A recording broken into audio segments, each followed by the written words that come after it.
Ahora sí está con nosotros Susana Merlo, periodista especializada en agro. ¿Qué tal, Susana? Agustina Henrich la saluda. ¿Cómo anda?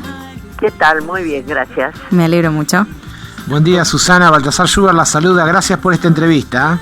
Hola, Baltasar, ¿cómo está usted? Muy bien. Bueno, Susana, muchos temas para hablar con usted. Indudablemente estamos en un momento que pareciera más agrietados que nunca, con revueltas, con todo lo que de alguna manera no esperábamos más allá de la pandemia, digamos, momentos de tensión en la Argentina. Yo le quiero consultar por este tema de las tomas de tierras, que ya se circunscribe a 12 provincias del país, si es el reflejo de una radicalización un poco del gobierno con el sector del campo, ¿cómo lo ve? Yo no creo en las brujas, pero algunos dicen que las hay. Claro. Con lo cual llama la atención la coincidencia, la superposición, el armado que tienen algunas de estas cuestiones y llama la atención también, hay que decirlo, la lentitud en la reacción judicial, porque si acá hubiera una movida política, por decirlo de alguna forma, tenemos la justicia, o debiéramos tener la justicia, para definir, determinar y dirimir estas cuestiones. Uh-huh. Y eso es lo que no está ocurriendo, y tal vez por eso es que se va enrareciendo cada vez más el ambiente. Es decir, una vez Mariano Grondona, cuando le hicieron la pregunta, doctor, cuando la justicia es lenta, deja de ser justicia. Uh-huh. Y él reconoció que es cierto, cuando la justicia es lenta, deja de ser justicia, o en todo caso hay un nivel de daño en el medio que sería absolutamente evitable si hubiera más celeridad en los jueces. Con lo cual, lo que estoy diciendo es que cualquier intento, cualquier movimiento debiera tender a conseguir que la justicia se mueva en tiempo y forma, más que a cualquier otra cuestión, digamos.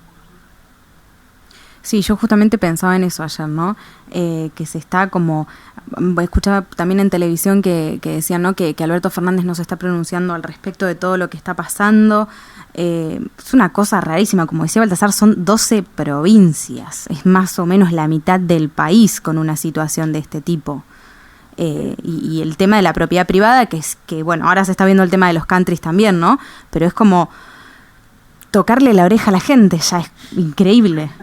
Más teniendo en cuenta, ahora estoy pensando, ¿no? La quema de los campos, los silobolsas que hubo, que parece que fue hace 2 años, pero no, fue hace unos meses esto, ¿no? No es una cosa que empezó la semana pasada.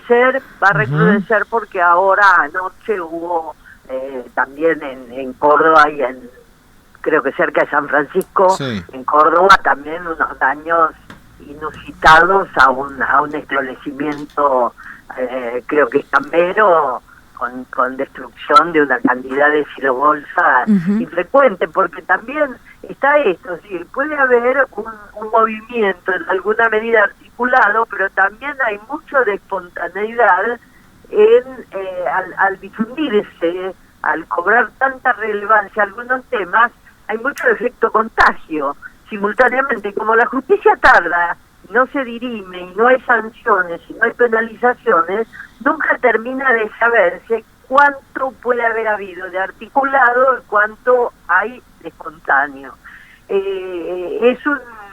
Digamos que es un mal esquema, es una mala situación. Y el sospechoso silencio del presidente de la Nación, en alguna manera, porque sabemos que en esta coalición donde, bueno, hay diferentes sectores que integran el gobierno, ¿por qué Alberto Fernández tampoco más allá de la justicia, no sale a cuestionar ni a poner de alguna manera un paño frío en esto? Bueno, normalmente el Poder Ejecutivo se suele escudar en la independencia de poderes para no hablar de por qué la lentitud del Poder Judicial. Y cuando hacen lo contrario, como en el caso Vicentín, donde hubo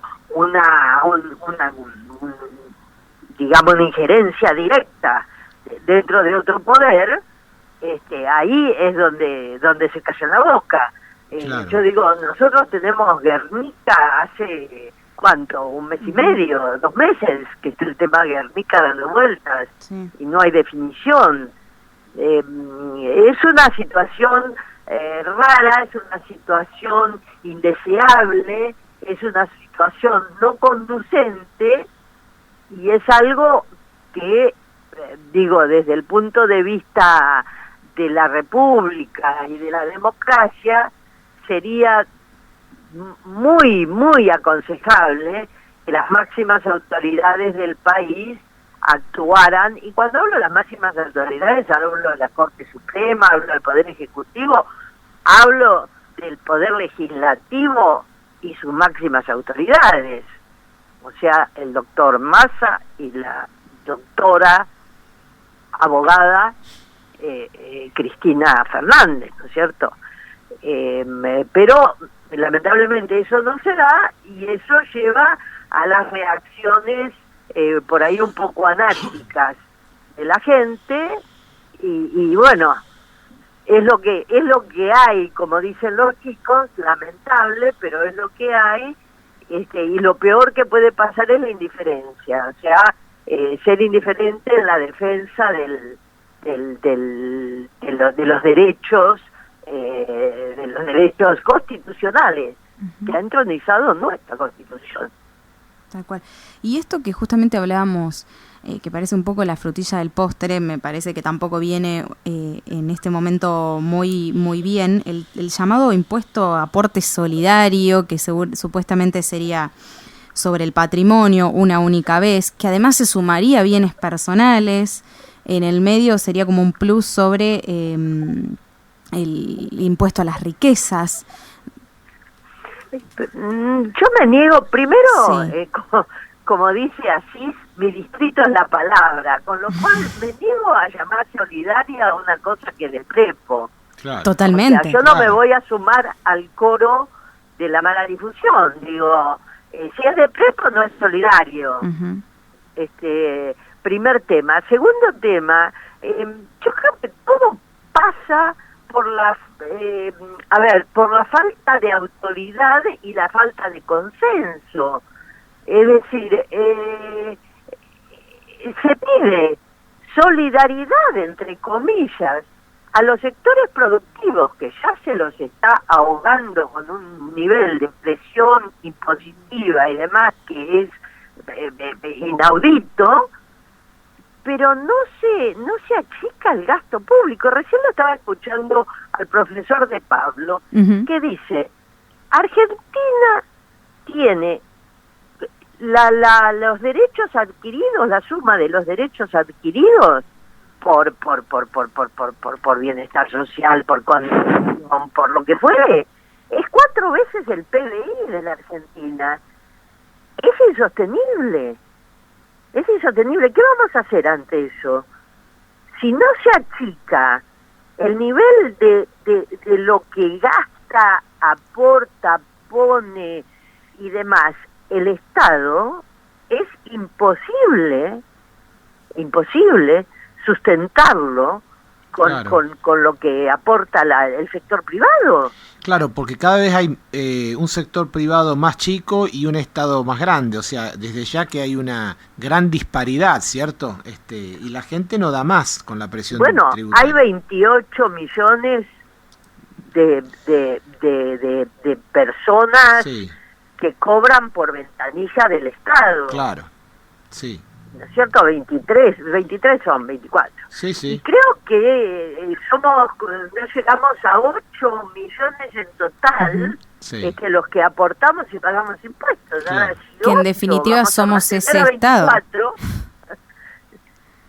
Tocan mantener a 3 personas por cada uno que está trabajando. Ahora, lo que hay que decir es que lo que se está poniendo en este tipo de ayuda, y con esto no quiero decir que no hay que hacerlo, que no hay que ponerlo. Lo que quiero decir es que lo que estamos poniendo en este tipo de contribuciones se está sacando de la producción.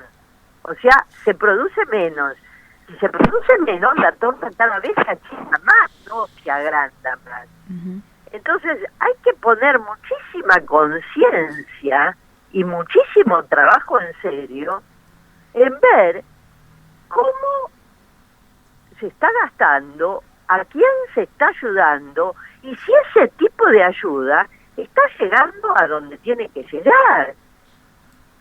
Sí. Veía ayer la cantidad de micros con los que la gente de Graboy fue a manifestar en la puerta de la Sociedad Rural Argentina en Palermo. También la camioneta van, último modelo, más una cantidad de autos también de 1 o 2 años, con los cuales están en La Paz. Y todo eso, toda esa plata, ¿de dónde sale? Sí, claro. Y además de a dónde va ese dinero, si sirve realmente para algo, porque poner plata en el bolsillo de la gente es una cosa muy de corto plazo, no está sirviendo, además, o sea, se está haciendo una contribución enorme que además no está teniendo ninguna visión a largo plazo, no está contribuyendo con nada en el país, digamos, que no sea el ahora. Lo que pasa es que es real que a la persona que está en una situación de crisis, en una situación de calle, en una situación de hambre, hay que contenerla. Estamos totalmente de acuerdo. Creo que nos llevaríamos una sorpresa mayúscula si empezáramos a analizar los montos y el destino de mucho de ese dinero. Claro. En el caso de agricultura, yo estoy viendo que estos, voy a decir pseudo programas, porque la verdad es que no me consta que sean programas en serio ni que sirvan en serio para algo, de agricultura familiar, de ayuda, no sé, a las cuestiones de género dentro de la agricultura y demás, son muchísimo mayores que lo que hay para emergencia agropecuaria. Entonces, ¿de qué estamos hablando? Claro. Susana, y puertas adentro del sector, digamos, y ya con una mirada más económica, todo este aluvión de la suba del dólar que parece imparable, ¿cómo le está repercutiendo en los costos y en la competitividad del sector agropecuario? En algunos casos muy bien y en otros casos muy mal. Claro. ¿Por qué? Porque, por ejemplo, para vender, para exportar, sí, la suba del dólar ayuda mucho, a pesar de que el dólar que sube más es el dólar blue, vamos a decir, sí, y no el dólar oficial, claro, que está en un nivel más o menos histórico. Lo que no está en niveles históricos es el nivel de presión impositiva. Y es el nivel de eficiencia, y es el nivel de las retenciones. Muy distinta sería la ecuación de la producción agroindustrial si no tuviera retenciones. Pero las tiene, entonces no solo vende al dólar oficial, sino que le sacan 30, 20, 15, 10, depende del producto, por ciento adicional. Los costos siguen subiendo y la presión impositiva también sigue subiendo. Entonces ahí es donde se cambia, se altera la ecuación. En una forma muy simple, muchos dicen, no, es el valor del dólar que está atrasado. Entonces está atrasado el valor del dólar. O sea, está tan atrasado el valor del dólar. Lo que sí sé es que los otros costos están muy altos. Ahora, sobre eso no se trabaja. No. Sobre eso no se, digamos, no se dictamina, no se corrige, no se achica, que ese es el problema, ¿no? En el nivel de gasto no se reduce. Entonces, ante la no reducción, el aporte sigue saliendo del mismo lugar, y el mismo lugar es el contribuyente. No hay forma de estar bien si cada vez se cobra más, porque no hay forma de hacer diferencia. Y eso que debiera ser la diferencia, que en el caso del sector agroindustrial va mayoritariamente, pero mayoritariamente, va a la producción, no se ve porque se pierde por el drenaje del gasto público. Insisto, cuando intentan defender o cuestionar dichos como el mío, se insiste con que lo que se pretende es tener la insensibilidad de dejar a los pobres fuera. No, para nada. Yo no quiero dejar a los pobres. Lo que digo es que yo quiero dejar de hablar de pobreza para empezar a hablar de riqueza. Porque la única forma de terminar realmente con la pobreza es generando riqueza. Lo demás es engañar a la gente. Es engañar a la gente. Y en el medio, si hay que hacer contención social y demás, se va a hacer. Que se haga, pero que se haga con una fecha a término, con un final a término. Devolvámosle la dignidad a la gente, la dignidad de ganarse lo suyo, de recuperar su trabajo, de vivir con tranquilidad, no sojuzgada bajo la dependencia de tener que estirar la mano para que le pongan una moneda arriba. Yo no quiero eso para la gente de mi país. No es mi caso, gracias a Dios. Pero si lo fuera, quisiera que me ayudaran a salir de eso, no a seguir en eso. Yo no quiero hacer más pobres. Eso era un quiero poco lo que hagamos menos pobres. Lo que le comentaba con el corto plazo, ¿no? Que sí, que no hay que dejar de ayudar a la gente que en este momento lo necesita, que es el hoy, el ahora, la coyuntura, que no tiene para comer, pero sí pensar que realmente hay mucho para producir y es un país riquísimo, gracias a Dios el nuestro, pero verlo a largo plazo, ¿no? De cómo reconstruir esto que usted dice, ¿no? De la dignidad de la gente. Bueno, pero también depende mucho de nosotros como sociedad eso, ¿no? O sea, de lo que hagamos y de lo que aceptemos. Sí, claro. De lo que aceptemos que se haga. Susana, porque tenemos funcionarios o exfuncionarios que ganan 2 y 3 jubilaciones, sí, no de la mínima justamente, y mientras tanto no se cumple con el aumento de las jubilaciones por ley. Estamos aumentando las jubilaciones por decreto, que por supuesto que con recortes sustantivos, y eso es que no tenemos sensibilidad con nuestros mayores. Nuestros mayores no merecen cobrar una jubilación digna, y sin embargo los exfuncionarios de cualquier nivel, ex jueces y demás, cobran 2 y 3 jubilaciones juntas. Claro. Susana, ¿y cómo salir, digamos, porque usted da un dato que es alarmante, que en medio del déficit fiscal, de una caída del producto histórico, con la pandemia y con la recesión, 28 millones de personas reciben un cheque del Estado. ¿Cómo salir de esta trampa populista? Porque es mucha gente, digamos, esto. O sea, y bueno, ella dijo... Es muchísima gente, pero claro, creo que es necesario... digamos, no es necesario. Primero, es absolutamente imprescindible que haya un plan de gobierno que hasta ahora no ha aparecido. Es más, nos han dicho que no se creen los planes. O sea, yo no he visto nada en mi ya larga vida que sea factible de hacerse si no hay un plan, y un plan muy orgánico para hacerlo. Pero antes que el plan todavía, lo que es necesario es tener un ordenamiento político, que no lo hay en este momento, no lo está viendo. Necesitamos un ordenamiento político porque nada de todo esto es factible si no hay credibilidad. Claro, hay una crisis económica y de crisis de confianza política en este momento en el país, ¿no? Yo lo pondría al revés. Yo creo que hay una crisis de confianza política que genera una crisis económica o que acentúa o que provoca una crisis económica. Hemos visto, los que tenemos algunos años, más de una vez pasar por situaciones de, no sé, de salir de una hiperinflación, de salir de la convertibilidad, de situaciones de crisis, porque la Argentina se ha caracterizado por la crisis recurrente. Y esas situaciones han tenido una resolución cuando ha habido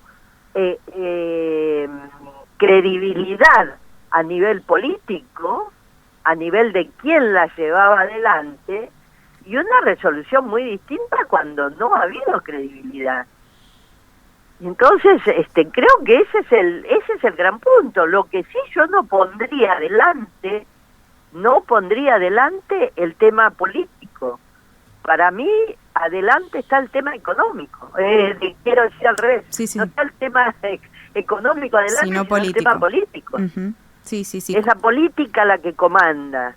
Uh-huh. Y es la credibilidad política la que señala y marca el rumbo. No al revés. Gracias, Susana. Le agradecemos muchísimo, muy amable como siempre, por la mirada. Gracias a ustedes, que tengan buenos días y vamos a trabajar para que se pueda salir adelante y para que este país recupere, porque es recuperar lo que ha sido y lo que ha tenido. No es una invención para la Argentina, es recuperar terreno, volver a ser lo que éramos, nada más. Cual. Ojalá la próxima vez que charlemos con ustedes estemos en una circunstancia un poco, por lo menos, más pacífica, más ordenada. Esperemos que sí, en mucho va a depender de nosotros. Tal cual, como siempre lo decimos acá, cada uno tiene que poner su granito de arena y activarse.